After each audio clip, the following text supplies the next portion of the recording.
Hello, my name is King Henry VIII. Most people call me King Henry VIII. My friends call me Henry, but you can call me King Henry VIII. Nah, I'm just kidding. You can call me Henry. And this is my resume submission for Reformed Mingle. It's like Catholic Mingle, but a little more reformed.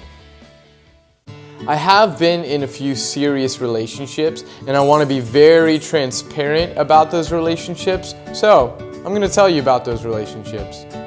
My first wife was Katherine. Our story was the classic love story.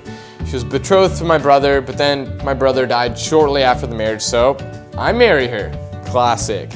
We certainly had our bumps in the road, lots of pregnancy troubles. She just gave me one living daughter, Mary, but she doesn't really count.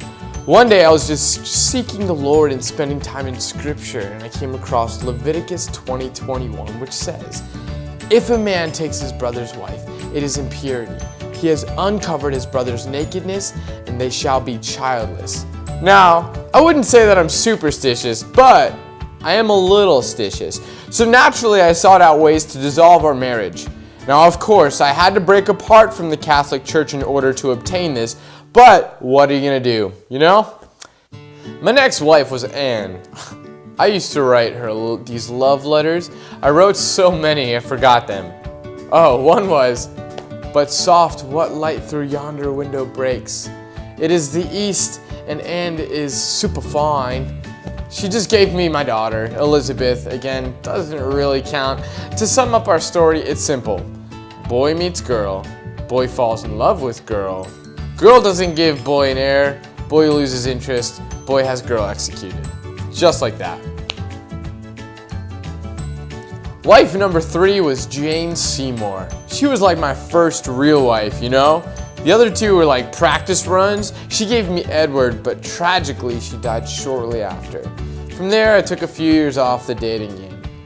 Then my wife after that was Anne, number 2. We were matched up together.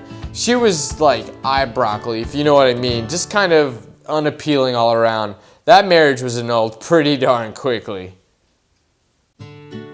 Now we're almost coming to the end, I promise. Now even though I never truly loved or cared about Anne, I did need to do a little soul searching, you know, just date myself, figure out who I am apart from a relationship. And turns out I needed just a week because after I got divorced from Anne, I married my 5th wife, Katherine. Was there a bit of an age difference? I don't know, is 30 years a big age difference? You tell me.